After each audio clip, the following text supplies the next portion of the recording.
गीताज रेसिपीमध्ये आज आपण पाहणार आहोत ओल्या तुरीच्या शेंगांची आमटी, तीही जरा वेगळ्या पद्धतीने। तर आता रेसिपीला आपण सुरू करूया।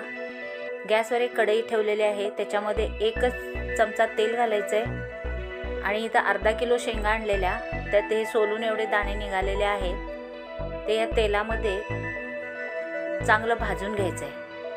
त्याला थोडे काळे डाग पडूपर्यंत भाजून घ्यायचे। हे चांगलं भाजून घेतल्याशिवाय त्याचा तुरटपणा असा जात नाही, त्यामुळे हे चांगलं भाजून घ्यायचे आणि हे एका भांड्यात काढायचे आहेत। आणि त्याच कढईमध्ये 5 ते 7 हिरव्या मिरच्या घ्यायच्या आहेत। तिखट हे तुमच्या आवडीनुसार घ्यायचे आणि थोडंसं तेल टाकून ह्या मिरच्या सुद्धा त्यामध्ये चांगल्या भाजायच्या आहेत। मिरच्या सुद्धा चांगल्या भाजून घ्यायच्या। मिरच्या सुद्धा चांगल्या डाग पडूपर्यंत भाजून घ्यायचे आहेत। आता हे मिरच्या भाजलेल्या आहेत। आता हे आपण तुरीचे दाणे भाजलेले त्यातच या मिरच्या काढायच्या आहेत। एक मिक्सरचं भांडं घ्यायचं आहे आणि त्या भांड्यामध्ये या मिरच्या आणि हे तुरीचे दाणे घालायचे आहेत आणि हे बारीक करून घ्यायचे। एकदम जास्त बारीक करायचे नाहीत, पाणी वगैरे काय घालायचं नाही, नुसतं बारीक करून घ्यायचे। अशा पद्धतीने हे बारीक करून घ्यायचे आहेत। आता गॅसवर आपण ज्या दाणे भाजलेले तीच कढई ठेवलेली आहे, त्याच्यात 5 ते 7 चमचे तेल घालायचे। तेल काढल्यानंतर एक जिरे मोहरी टाकायचे। जिरे मोहरी तडतडल्यानंतर एक मोठा कांदा घेतलेला आहे बारीक चिरून, तो घालायचा आहे। कांदाही त्यात ब्राऊन कलरचा होईपर्यंत भाजून घ्यायचा आहे। इकडे कांदा आपण भाजतोय तोपर्यंत इकडे मी गरम पाणी करायला ठेवलेलं आहे। आता कांदा आपला भाजत आलेला आहे।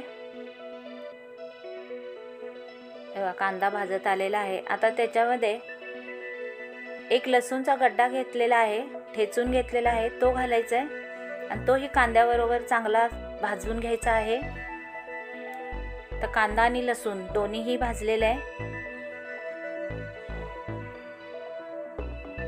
आता त्यात कारळ्याचं कूट 2 चमचे घालायचे आहे, मोठे 2 चमचे घालायचे आहेत म्हणजे टेबलस्पून। तेही तेलात चांगलं भाजायचं आहे। आणि तुमच्याकडे जर कारळ्याचं कूट नसेल तर तुम्ही इथं शेंगदाण्याचं कूट घातला तरीही आमटीला चव चांगली येते। कारळ्याचं कूट चांगलं तेलात भाजून घेतलेलं आहे। थोडी हळद घालायची, हळद ही चांगली भाजायची। हळद भाजल्यानंतर थोडी कोथिंबीर टाकायची। कोथिंबीर सुद्धा तेलात चांगली भाजून घ्यायची। सुरुवातीला थोडी कोथिंबीर घालायची आहे तेलामध्ये आणि आपण आता जे दाणे आपण मिक्सरमधून काढून ठेवलेले होते तुरीचे, ते सगळे त्यामध्ये घालायचे आहेत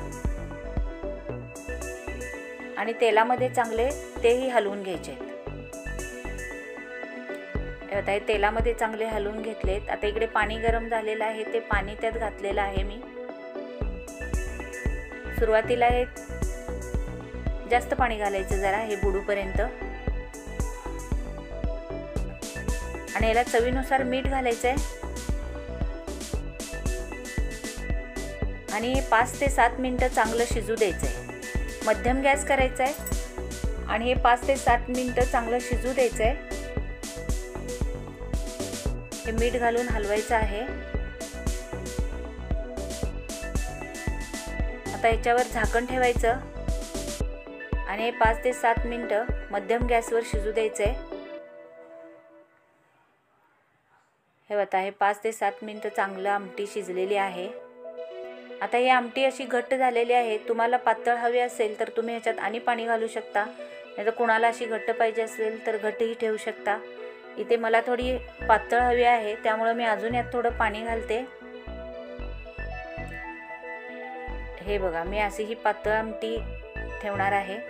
ही पातळ ही चांगली लागते आणि तशी थोडी घट्ट सुद्धा चांगली लागते। तर आता ही सुद्धा थोडी उकळून घ्यायची आहे पाणी घातल्यानंतर। पाणी घातल्यानंतर ही आमटी उकळते, तर थोडी कोथिंबीर घालायची। कोथिंबीर घातली। आता ही आपली आमटी तयार झालेली आहे। आता याच्यावर झाकण ठेवूया आणि गॅस बंद करूया। तुम्हाला ही ओल्या तुरीच्या शेंगाची आमटी कशी वाटली मला कमेंट करून कळवा। माझं चॅनल सबस्क्राईब करा, माझा व्हिडिओ लाईक करा आणि इतरांना शेअरही करा। धन्यवाद।